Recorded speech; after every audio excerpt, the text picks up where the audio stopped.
हमारे वेदों और पुराणों में वर्णन मिलता है कि सतयुग में भगवान श्री विष्णु ने नृसिंह का रूप धारण किया और उस समय के सबसे शक्तिशाली राक्षस हिरण्यकशिपु का वध किया। त्रेता में भगवान श्री राम के रूप में आकर के रावण का वध किया और उसके बाद द्वापर में भी भगवान श्री विष्णु ने भगवान श्री कृष्ण के रूप में अवतार लिया और अपने मामा कंस का उद्धार किया।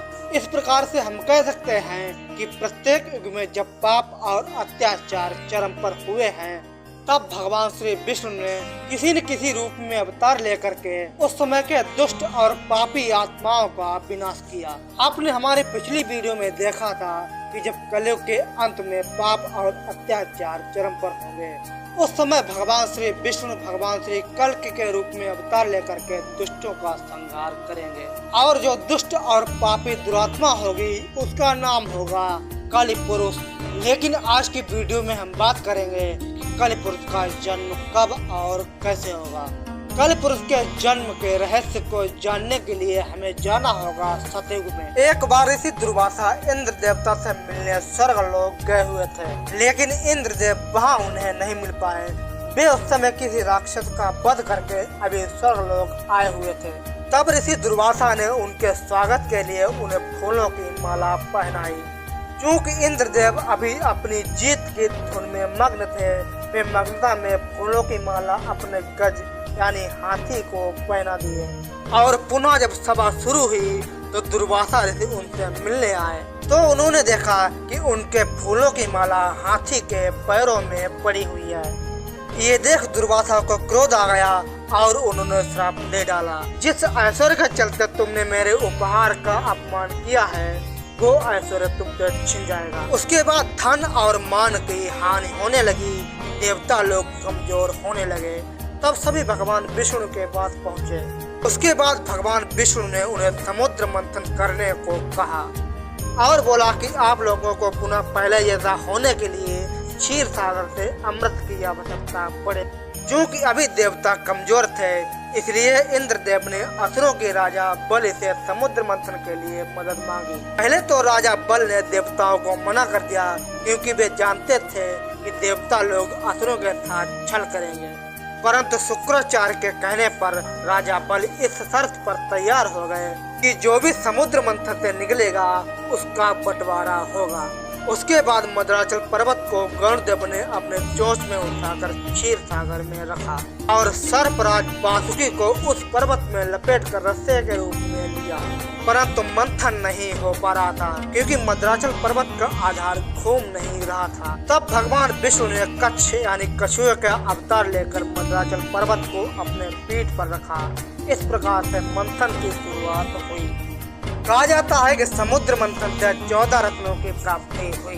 भगवान विष्णु को इस विष के बारे में पहले से ही पता था। वे देवताओं को इसके बारे में इसलिए नहीं बता पाए क्योंकि वे जानते थे अगर उन्हें बता दिया तो विष के कारण देवता इस मंथन को नहीं करेंगे। उन्हें सिर्फ अमृत के बारे में बताया था क्योंकि अब हालाहाल विष निकल चुका था और सभी इसके वेग से मूर्छित होने लगे थे, परंतु शर्त के अनुसार इसे आधा देवता और आधा असुरों को पीना था, परंतु दोनों में हालाहाल विष को सहन करने की शक्ति नहीं थी। फिर भगवान भोलेनाथ ने भगवान विष्णु के कहने पर विष पान किया, परंतु इस विष के तेज से भोलेनाथ भी इसकी जलन से प्रभावित होने लगे। तब शक्ति रूपी देवी पार्वती ने उस विष को अपने हाथों से भोलेनाथ के गले में ही रोक दिया। तभी से भगवान भोलेनाथ का नाम नीलकंठ पड़ गया, परंतु इस क्रिया में विष की एक बूंद राक्षस कली के मुख में जा गिरी और कली का शरीर वहीं नष्ट हो गया। फिर आगे मंथन हुआ तो उसमें से कामधेनु गाय निकली जिसे ऋषियों ने ले लिया और उच्च श्रवा हाथी को राजा बलि ने ग्रहण किया। रावत हाथी को देवताओं के राजा इंद्र ने ग्रहण किया और कौस्तुभ मणि और शंख को भगवान विष्णु ने धारण किया। इसके बाद संजीवनी बूटी निकली, इसे पृथ्वी पर एक सुरक्षित स्थान पर स्थापित किया गया। ये वही संजीवनी बूटी थी जिसे रामायण काल में लक्ष्मण को दिया गया था। इसके बाद धन और संपदा की देवी लक्ष्मी निकली। सभी देवता ऋषि मुनि और राक्षस लक्ष्मी देवी को पाना चाहते थे, लेकिन लक्ष्मी ने खुद विष्णु जी को ग्रहण किया।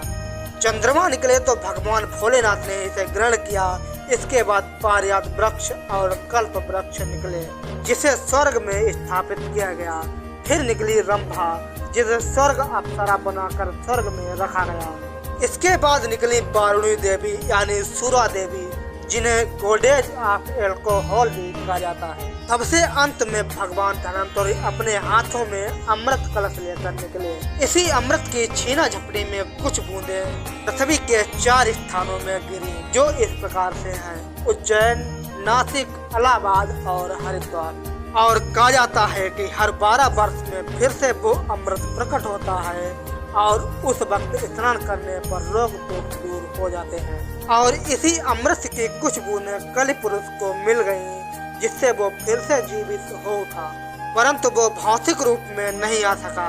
अमृत के बंटवारे के लिए भगवान श्री विष्णु ने मोहिनी का रूप धारण किया और सारा अमृत देवताओं को पिला दिया, परंतु राहु और केतु 2 राक्षस देवताओं का रूप लेकर के अमृत को पी गए। तो भगवान विष्णु ने उनके सर को काट दिया, लेकिन अमृत के पीने के चलते वो अमर हो चुके थे। कल पुरुष को लेकर के कहा जाता है कि कल पुरुष अपने शक्तियों के माध्यम से इंसान पर काबू पा सकता है, और कहा जाता है कि कलयुग के अंत में वो भौतिक रूप में आ सकता है।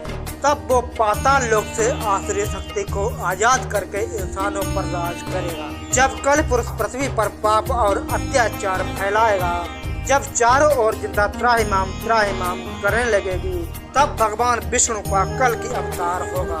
उसके बाद भगवान कल की सफेद घोड़े पर सवार होकर दोनों हाथों में तलवार लेकर कल पुरुष से लड़ेंगे और इंसानों को उसके प्रभाव से मुक्त करेंगे। परंतु इस युद्ध में कल पुरुष के तरफ से इंसान भी लड़ेंगे। धर्म के अभाव के कारण इंसान भगवान को पहचान नहीं पाएंगे, परंतु अंत में सब कुछ ठीक हो जाएगा और उसके बाद होगा सतयुग का आरंभ। तो मित्रों, आप सभी को इस वीडियो के माध्यम से कुछ भी नया सीखने को मिला है तो कमेंट में जरूर बताइएगा, और ऐसे ही वीडियोज के लिए चैनल को सब्सक्राइब करना ना भूलें।